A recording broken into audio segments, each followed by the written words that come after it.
Bonjour, nous voilà devant un carnet, comment dire, une photo typique de ce que vous aimez peindre, c'est-à-dire une terrasse de café. Et c'est assez complexe, et donc j'ai voulu faire un petit exercice tout simple. Là, il est en accéléré, il n'est pas en accéléré dans un autre contexte. Mais voilà, donc là, je suis en train de marquer des zones. Vous voyez, regardez, je suis en train de faire des boules. Je sépare les zones complexes dans des petites zones bien identifiées. Voilà, donc l'exercice consiste à séparer, quand on voit une masse où on peut dire, il y a tellement d'arbres qu'on ne voit plus la forêt, que en fait, il faut les répartir par groupe.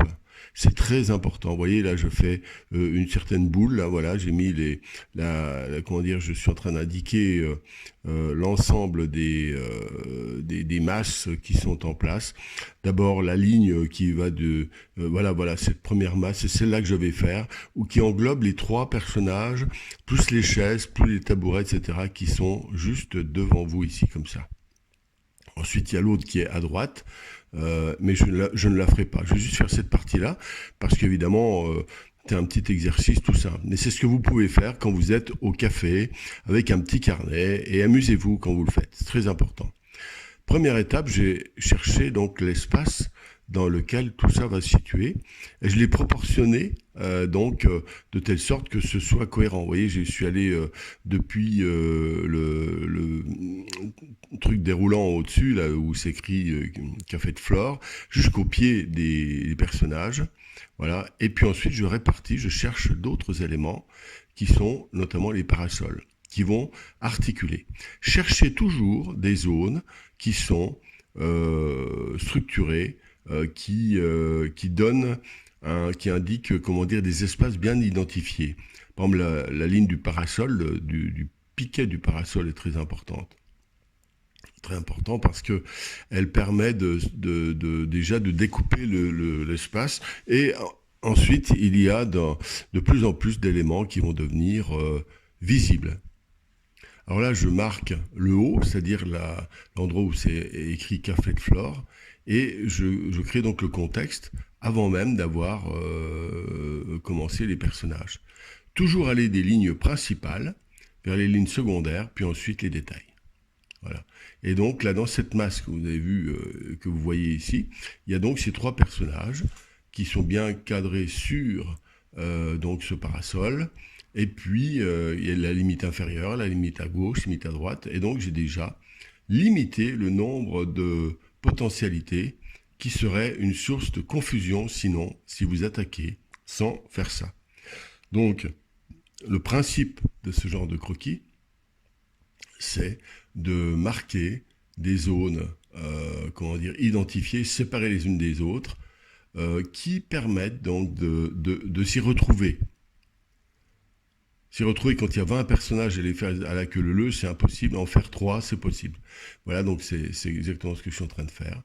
Alors j'avance avec un crayon HB, puis ensuite un crayon 2B, et puis je positionne délicatement, voilà, un peu comme si j'étais, je vous dis, sur une terrasse de café. Ce genre d'exercice est très formateur. Moi, je vous le conseille parce qu'il permet réellement comment dire, de percevoir, de connecter la main, le regard, la main et la réalité, en fait. Le regard, la main, la réalité. Et ça, c'est vraiment précieux. Voilà. Et il vaut mieux répéter souvent des exercices, même un peu ratés. Le but n'est pas de faire un exploit.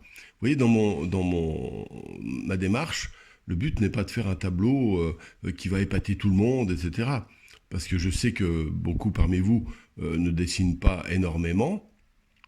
Et donc vous avez, comment dire, le but c'est pas de montrer une virtuosité qui risquerait de vous effrayer. Le but c'est que vous puissiez le faire, tout simplement. C'est pour ça que ces exercices sont conçus de cette manière-là. Vous voyez, donc là je précise, j'avance, je réorganise tranquillement. Mais tout se met assez facilement en route parce que ça part d'une zone, d'une masse, d'un espace qui est prévu. Donc le cadre est déjà assez précis. D'accord? Très important. Voilà. Donc là, je l'ai fait en accéléré, alors qu'en réalité, ça, c'est un exercice de base que j'ai pris dans ma formation sur le dessin pour le paysage en général, mais le paysage urbain aussi. Voilà, c'était le clin d'œil du paysage urbain. Voilà, donc si ça vous intéresse, vous pouvez toujours cliquer en dessous sous la ligne de flottaison.